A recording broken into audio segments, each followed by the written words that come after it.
Well, hello the internet and welcome back to another episode of Creative Minecraft, in which today we are continuing on with the zoo as we have been doing for the last couple of episodes.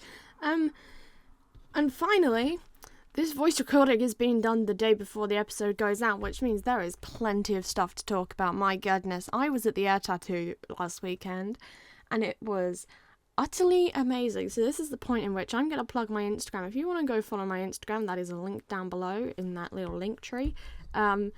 Yeah, you can go find all of the cool photos I've taken there. You'll also find things like my embroidery that I do for like college and stuff, and just for myself. But yeah, today we're working on the axolotl closure, and if you like random builds like this and lots of rambling, make sure to like and subscribe because we do this twice a week. So, to start the axolotl enclosure, I used some clay in order to build the different kind of tiers where the water's going to go, and I did ultimately kind of make it so some of them kind of waterfalled together to try and convince the axolotls to actually use the whole thing. Don't really know whether or not it's worked because I haven't really been to this part of the zoo to check on how it's doing much. Okay, the ceiling is then a combination of tough andesite and calcite, try and give it some texture, not that you're going to see most of it, and I added some glow berries to the top and put in some glow lichens, lichen, however you say it. Someone tell me in the comments, please help on that one. We've been stuck on that constantly. What next? I filmed this so many weeks ago, I don't actually remember what I did. What the heck am I doing? Okay, so I then proceeded to continue building up the walls of the building to make sure it kind of started to become a proper enclosed space.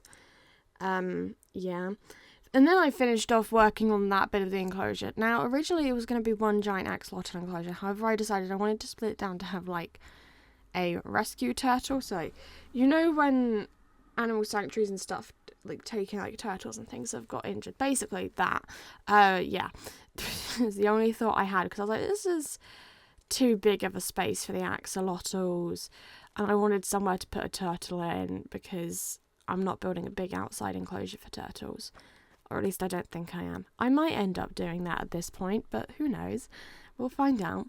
I mean, most of the stuff that has been built has taken up all of that cleared out space in the background, and I've been terraforming once again, which is one of my least favourite tasks to do, to be honest, because it takes a while, but it's worth it in the end when you can just build and not have to terraform every 30 seconds. Yeah. I don't have any mods to do it for me because I don't think my laptop would cope with it. In fact, I think it would probably try and kill me if I did. So yeah, don't do that. Once again, using the copper doors, and as previously explained in the last video, I believe, the reason I use these copper doors is because they blend in incredibly well with the forests. I mean, they're not perfect, but they blend in better than using like an acacia door or something, where the orange will obviously stand out quite a lot, and it just makes it easier to hide them and make it seem more realistic as a zoo. So moving on, because I haven't put any of the animals in at this point, I wanted to do that right at the very end. I then levelled off the top of the building and will then do green glass on the top. I was going to just do clear glass, but I decided the green glass would be better and make it more like a jungle canopy and make it seem less outside. I wanted this to very much feel like you were inside. I also added in a load of trees around the border of the pond so that it kind of added depth and dimensions. This was inspired by the butterfly house at Whipsnade Zoo. I love that bit because they have a little caiman crocodile in there. I think it's a caiman crocodile. It's a very small crocodile. Caiman crocodiles aren't a thing, are they? It's caiman. Caiman are their own thing. Oh my god. What was it? It was some sort of really small caiman or crocodile. And I don't remember what species it was. Well, I'll just have to go back some point then, won't I? Woo! So I kind of took inspiration from that and decided I wanted to do this as one of my first bits of the build, and I wanted it to be relatively close to the entrance. Yeah, that kind of, I think, sums up roughly what I did for this. I also added in bamboo shoots that will only grow as high as the ceiling, just so that, again, it adds a bit more texture and depth, and that makes it a bit more interactive and fun. Finished off adding a border around the thing, and then added in the doors, put in some stairs so it's easier to get into the building. and then started bone mealing the ground, putting in bamboo to, again, add texture. Something I'm very good at forgetting to do is doing this on other parts of my Minecraft worlds. And if I don't, it then looks really crap when you go back to it. So gotta make it not look bad and flat and boring, because obviously the whole thing is built on one flat surface and I don't want it to look completely dull. I then added some glow berries hanging from the ceilings. It also then lights it up a bit at night.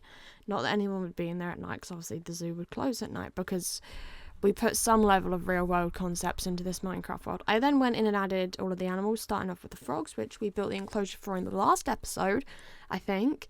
So go check that out if you want to. And then I added the parrots, and all of them are just having the tag animal added just so that it stops them despawning. If you have any ideas for names, do let me know. I can go back in and name them. Yeah, I think that kind of sums it up at this point. So I hope you have enjoyed my rambling for 6.5 minutes. It's one of my highlights of the week. I've now got to work out what to talk about in the next episode. But yeah, that about sums up today's video. Finally added in the turtle. I was going to do a turtle egg and then realised I wouldn't be coming back to check on it frequently enough, and just kind of went, yeah, whatever. I then did a final check to make sure I was happy with the way everything looked, and that was it. I think, no, we're still adding fish. My goodness. I wanted to add fish in the pond in the middle just because it felt fun, and then it gave me tropical fish in here. But that is it now, the internet. I will see you all again on Wednesday. Goodbye.